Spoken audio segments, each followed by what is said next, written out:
Hello everyone, कैसे हैं आप। आई होप आप बहुत अच्छे होंगे, आपकी पढ़ाई शानदार चल रही होगी। ये आज का जो वीडियो है वो केवीएस के जो अभ्यर्थी है जिनका सब्जेक्ट संस्कृत है उससे रिलेटिव है। ठीक है, तो अब लास्ट टाइम पे यदि वो हवड़ दबड़ कर रहे हैं, उनके मन में बहुत सारी शंकाएं हैं, तो एक बार के लिए आप ये वीडियो देखिए ज़रूर। थम जाइए, अपने हृदय की गतियों को कंट्रोल में करिए और थोड़ा सा रुक करके सोचिए क्या हमको एग्ज़ाम अच्छे से देना है तो हम ऐसा क्या कर सकते हैं, ऐसी हम कौन सी रणनीति अपना सकते हैं जिससे हमारा एग्ज़ाम भी अच्छा जाए और हम अपने जो सफलता है उसको सुनिश्चित करें। देखिए, मुझे पता है कि TRA जो 1 का रिज़ल्ट था उसके आते ही तुरंत जो सब्जेक्ट मतलब सेकंड था जिसको अपन मेंस बोल सकते हैं, या फिर TRA जो सेकंड था उसकी तुरंत एग्ज़ाम डेट आ गई थी। एग्ज़ाम डेट है आपकी 29 मार्च। ठीक है, तो किस प्रकार आप अपने सब्जेक्ट को समेटा जाए, है ना। और यहाँ पर बहुत सारे जो लोग हैं, क्या पता अभी उनके पास में पूरा मैटर भी उपलब्ध ना हो, क्योंकि मुझे पता है कि अभी मेरी भी एक फ्रेंड का फ़ोन आया था तो उसने मुझसे शब्द रूप और धातु रूप मतलब कुछ कुछ टॉपिक के विषय में चर्चाएँ की थी। तो मुझे लगा कि शायद ऐसे और भी अभ्यर्थी हो सकते हैं, तो शायद ये जो वीडियो मैं बना रही हूँ उन सभी के लिए महत्वपूर्ण हो, है ना। तो चलिए हम वीडियो को स्टार्ट करते हैं, आपका ज़्यादा टाइम ना लेते हुए। सबको पता होगा कि जैसे कि आज तारीख है 16 मार्च, मैं ये 16 मार्च को वीडियो बना रही हूँ, तो जो हमारा प्लान है वो स्टार्ट होगा 17 मार्च से। 17 से लेकर 28 तारीख तक का ये रहने वाला है। ठीक है, इसमें मैं आपको 10 दिनों में कैसे सिलेबस कंप्लीट कर सकते हैं वो चीज़ बताऊँगी। फिर 2 दिन में आपको कंप्लीट रिवीजन करना होगा 2 बार में, है ना। 2 आपके रिवीजन लगनी चाहिए। यहाँ पर क्या है, आपका जो परीक्षा पैटर्न है वो थोड़ा इस प्रकार से है कि 100 अंक का जो पेपर आपका होने वाला है, इसमें 60 जो प्रश्न हैं वो रहेंगे बहुविकल्पीय। ठीक है, वस्तुनिष्ठ आवा सादा वाले यहाँ पर प्रश्न रहने वाले हैं, और जो कि जिनके अंक निर्धारण है 60 नंबरों का।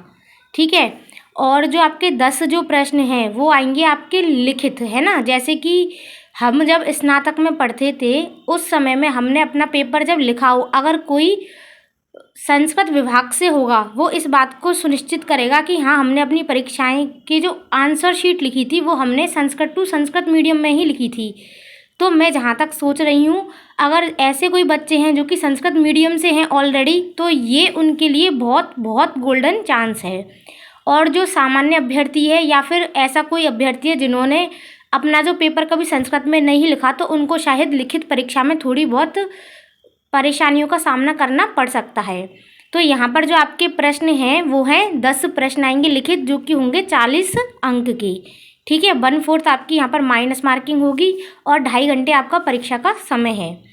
अब बात करते हैं कि अभी तक आपने कुछ भी नहीं पढ़ा है तो कैसे कैसे कंप्लीट कर सकते हैं। तो मैं आपको यहाँ पर 10 दिन का रिवीजन प्लान बता रही हूँ। आपको बहुत स्पीडली पढ़ना है और अच्छे अच्छे फैक्ट्स को, व्याख्याओं को देखते हुए पढ़ना है, क्योंकि पता नहीं है कौन से प्रश्न से वो आपको यहाँ डिस्क्राइब लिखने के लिए दे दे।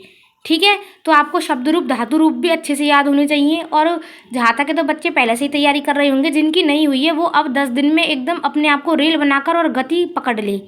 ठीक है, इसमें हम करते हैं, मैं आपको बता देती हूँ, ये जो रेड पेन से हैं वो हमारे दिन हैं, ये टोटल मैंने 10 दिन, और ये लास्ट में रिवीजन के 2 दिन। और जो हमारा दिनांक है वो चालू हो रहा है 17 से, जैसे कि कल है ना 17 तारीख है, तो रघुवंश जो अपन की चलती है वहाँ से स्टार्ट करेंगे। रघुवंश के 25 श्लोक है। सच बताऊँ तो मुझे भी काफ़ी अच्छे से पता है उसके 25 श्लोक कैसे हैं, कोई बहुत ज़्यादा टफ नहीं है। 5-7 बार उनका रिवाइज करना, उन श्लोकों को पढ़ना, उनकी व्याख्याएं देखना, और साथ में आपको क्या करने हैं, शब्द रूप करनी है। शब्द रूप आप किसी भी भर्ती परीक्षा देते हो, चाहे वो फर्स्ट ग्रेड हो, सेकंड ग्रेड हो, कोई बिहार का एग्ज़ाम हो, कोई KV का एग्ज़ाम हो, कोई TGT DS SSSB का एग्ज़ाम हो, सब में धातु रूप आते ही हैं, है ना। और ऐसा कुछ भी नहीं है कि बिल्कुल हर चीज़ एकदम डिफरेंट आई, है ना। जो संस्कृत विषय है वो सेम ही है, तो आप घबराएं ना, अपने आप को संभालें और कैसे कवर करना है उस पर फोकस करें। ठीक है, आपका फर्स्ट डे हो चुका है। सेकंड जो आपका डे आएगा वो आपको करना है अपनी अभिज्ञान शाकुंतलम का चतुर्थ अंक। उसमें आपको क्या करना है, कौन ने किससे क्या कहा, है ना, और उक्तियाँ जो होती है, सूक्तियाँ, वो, और थोड़ा थोड़ा सा डिस्क्रिप्शन भी पढ़ना है। यहाँ पर आपको जो आपके कवि हैं वो भी आपको देखनी है। फिर आपको उनके साथ में करना है धातु रूप। देखिए, धातु रूप आप चाहे 1-2 कम करो, पर कंठस्थ करके जाना कि आपकी संभावनाएं गलत ना होने की हो, है ना। गलत होने की कोई भी संभावनाएं ना रहे, क्योंकि यदि उसने लिखित में दे दिया कि आपको रुद्र धातु के विधिलिंग लकार के रूप लिखने हैं तो आप फंस जाओगे। फिर वहाँ पर अगर आपको याद है तो आप लिख सकते हो, अन्यथा आपको बहुत दिक्कत आने वाली है। तो आप ऐसा ना करें। आप चाहे आपके 16-17 जितने भी धातु रूप दे रखे उनमें से कुछ कुछ धातु रूपों को छाट करके एकदम उनको बिल्कुल उन पर अपने अच्छे से पकड़ बना ले, ठीक है। फिर बात आती है तीसरे दिन आपको क्या करना है, नीति शतक। नीति शतक के साथ में आपको करने हैं यहाँ पर प्रत्यय। फिर आपके जो गीता लगी हुई है उसका 2nd अध्याय करना है और एक अव्यय। यहाँ पर मैंने क्या किया है, यहाँ पर जो बुक्स लगी हुई हैं वो ली है और साइड में अपन ने व्याकरण को चलाया है। फिर शुकनाश उपदेश लिया है और आपके जो शुकनाश उपदेश बहुत कम है, लक्ष्मी वर्णन तक ही है, तो वो तो फट से हो जाएगा, ज़्यादा उसमें दिक्कत आने वाली है नहीं, है ना। तो आपको साथ में क्या कर लेने, इसके छंद कर लेने हैं। मुझे पता है शुकनाश उपदेश टफ रहता है पर वो पूरा नहीं दिया हुआ है ना। तो 2nd ग्रेड में तो काफ़ी ज़्यादा लग रहा है तो उसमें समय लगता है। तो ये होता है छंद। नेक्स्ट जो डे है आपका वो आ जाएगा 6ठा दिन, है ना। और आपको उस दिन करनी है संधि और अलंकार, ठीक है।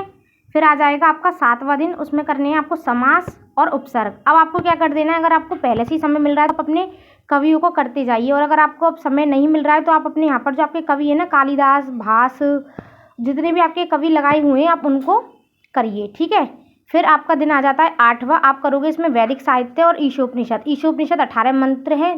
मतलब देखो, जो चीज़ ऐसी है ना जिसमें 25 मंत्र हैं, 18 मंत्र हैं, इनको आप जल्दी जल्दी से एक बार रिवाइज करिए और फिर कोशिश करें इनको 2 से 3 बार पढ़ने की, क्योंकि अगर कोई पहली बार पढ़ रहा है तो उसको समस्याएं आने वाली है। पर अगर कोई पहले से जानता है, किसी ने DSSB की तैयारी की हुई है या फिर RPSC 2nd ग्रेड हम लोग करते ही हैं, 1st ग्रेड हम लोग करते ही, उनमें ईशोपनिषद, वैदिक साहित्य ये सब कुछ लगा हुआ रहता है, तो उनको ज़्यादा परेशानी आने वाली नहीं है, ठीक है। आप क्या करोगे, अब अपने कवियों को स्टार्ट कर दोगे, क्योंकि देखो ऊपर का मटेरियल ज़्यादा था, किताबें ज़्यादा थी, मैंने वहाँ पर कभी नहीं लगाई हैं। आप यहाँ पर अपने कवियों को पढ़ना स्टार्ट कर देना, ठीक है। फिर आप करोगे 9वें दिन में आ जाइए तैत्तरीय उपनिषद और संख्या ज्ञान करोगे। आपके में संख्या ज्ञान लगा हुआ है, साथ में आप करोगे कवियों को। फिर अगर वाच्य परिवर्तन और अपठित गद्यांश, देखो गद्यांश से डेफिनेटली प्रश्न आएगा। आपको करना क्या है, जितना भी आपको मतलब मिल रहा है करने के लिए, मोस्टली तो आप एक चीज़ का ध्यान रखें कि ये जो है ना भर्ती वो TGT के लिए है। TGT का मतलब क्या है, 9th और 10th के बच्चों को आप लोग जाकर के स्कूलों में पढ़ाओगे। तो या तो आपके पास में उनकी कोई बुक मिल जाए, बुक नहीं हो तो पासबुक हो, उसके पीछे जो पासबुकों के पीछे जो अपठित गद्यांश लगे हुए रहते हैं ना, आप उनको पढ़ सकते हो, ठीक है। और अपठित गद्यांश के साथ साथ में आपका यहाँ पे निबंध भी लिखा हुआ है, ठीक है। जो ये लिखित जो परीक्षा आएगी ना, यहाँ पर क्या है, निबंध भी है। तो आप यहाँ पर ना निबंध की भी तैयारी करना अपठित गद्यांश के साथ साथ में। और निबंध भी जो 1-2 भाषाओं के ऊपर, जैसे कि संस्कृत भाषा और भी चीज़ें ना आपके निबंध में, संस्कृति और साहित्य, ऐसे करके कुछ निबंध के टॉपिक बताए हुए हैं। तो आपको क्या करना है, यहाँ पर निबंध की भी ना प्रैक्टिस करनी है, ठीक है। क्योंकि ना लिखित में जहाँ तक है तो वो आपको निबंध ही देगा लिखने के लिए, और ऐसा मैं नहीं कह रही हूँ सबसे कुछ ना कुछ तो देगा। उसको 40 अंक का मटेरियल देना है, 10 प्रश्न देने हैं, तो पर आपको निबंध की भी तैयारी करनी है, ठीक है। तो वाच्य परिवर्तन ये हो जाएगा। तो ये 10 दिन में आपका पूरा का पूरा संपूर्ण मैंने पाठ्यक्रम का निर्धारण यहाँ पर कर दिया है। आप एक बार ना अपनी गति को पकड़ते हुए इस तरीके से पढ़कर देखिएगा, ठीक है। ऐसे मत करना कि सब कुछ एक बार में पढ़ने बैठ जाएं। जैसे मैं बता रही हूँ एक बार उसको ऐसे ही करिएगा, पर करना बहुत अच्छे तरीके से है, ठीक है। अब दिन आ जाते हैं 27 और 28, मतलब 27 और 28 जो डेट है उस पर आ जाएंगे अपन। आपको क्या करना है, अब इनमें पूरा रिवीजन करना है। 28 तारीख को आपको पूरा रिवीजन करना है। अब हो सकता है 29 का एग्जाम में किसी का सेंटर बहुत दूर हो तो वो अपने दोपहर से घर से बाहर चले जाए, या फिर किसी को शाम को जाना पड़ेगा। तो आप कोशिश करना कि 28 जो डेट है, दिनांक 28 है, जितना भी आप पढ़ पाओ उतना पढ़ पाओ, है ना। यदि आप ट्रेन बस में सफ़र कर रहे हो, रास्ते में चल रहे हो, तब भी आप कोशिश करना अपना रिवाइज करें। कोई कहता है ना परीक्षा आने वाली है, 2-4 दिन पहले पढ़ाई छोड़ दो, पर इसमें मुझे नहीं लगता आपको पढ़ाई छोड़नी चाहिए। आप बस जितने बार चीज़ आंखों के आगे से चीज़ों को निकाल सके ना, उतनी बार आप निकाल लेना, ठीक है। तो ये रहा आपका मैंने जो प्लान बनाया है 10 दिन की अच्छी सी रणनीति, जिसमें आप करोगे 2 बार अच्छे से रिविज़न, ओके। और ये मैंने आपका पूरा परीक्षा पैटर्न यहाँ पर बता दिया है, ठीक है। अब बात करते हैं किसी के पास में मटेरियल नहीं है तो वो क्या करेगा इस समय में, 10 दिन में वो क्या करेगा। तो आपको जल्दी से जल्दी, या तो आपने ले लिया होगा, देखो 2 पेड कोर्स है मेरी नज़र में बढ़िया है। एक तो है संस्कृत गंगा वाले सर, ये यूपी के टीचर हैं जो आपको अवेलेबल करवा देंगे, इन्होंने अपना क्रैश कोर्स चलाया हुआ है, ठीक है। और एक है हमारे संस्कृत सानिध्यम, जहाँ से मैं खुद पढ़ रही हूँ, इन्होंने भी अपना करवाया हुआ है। आप क्या करोगे, इनको पे करना पड़ेगा आपको। पे करने के बाद में ये सर क्या कर रहे हैं, खूब सारी जो जितने भी आपका सिलेबस है ना उसकी PDF आपको उपलब्ध करवा रहे हैं। आप क्या करना, PDF का प्रिंट निकाल करके और रट्टा लगाना स्टार्ट कर देना, ठीक है। अगर आपके पास में मटेरियल है तो आप अपने अकॉर्डिंग पढ़िए। अगर वैसे तो सबके पास होगा, अगर कोई संस्कृत विषय से ये कुछ कुछ चीज़ें नहीं होगी तो आप सर्च करके यूट्यूब से उनको ले सकते हो, गूगल से ले सकते हो, अष्टाध्यायी.com से आप ले सकते हो, ठीक है। पर फिर भी आपको लग रहा है कि हमें तो इसके ही अकॉर्डिंग पर्टिकुलर कुछ ना कुछ मटेरियल चाहिए, तो आप ना इन दोनों का पेड कोर्स ले सकते हो।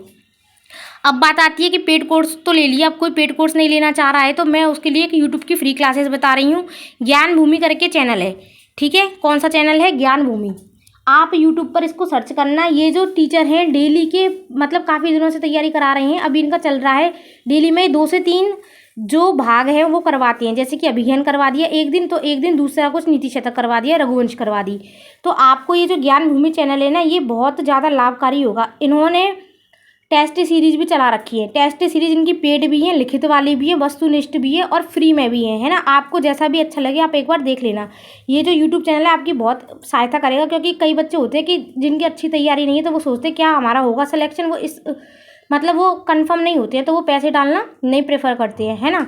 तो अब उनको ये लगता है कि 10 दिन में क्यों हम पेड कोर्स खरीदें, तो फिर वो इस वाले चैनल पे जाएं ज्ञान भूमि पर। यहाँ पर उनकी क्लासेस आती हैं रेगुलर, है ना। उन क्लासेस को देखें और क्लासेस देखने के बाद में अगर उनको लगता है कि यहाँ से मुझे टेस्ट देना है तो टेस्ट उनके एकदम से निःशुल्क हैं, बिल्कुल फ्री हैं। अगर उनको ये लगता है कि मुझे लिखित टेस्ट देना है तो वो भी इनकी साइट पर एकदम से फ्री हैं। पर अगर आप अपनी कॉपियों को इनसे जचवाना चाहते हो तो आपको कुछ पैसे देने पड़ेंगे, जिनकी उन्होंने फीस रखी है 38 रुपये मात्र, ठीक है। अब मुझे नहीं लगता 38 रुपये बहुत ज़्यादा होते हैं आप लोगों के लिए। 38 रुपये में आप ये ले सकते हो, अपनी कॉपियों को इनसे जांच करवा सकते हो।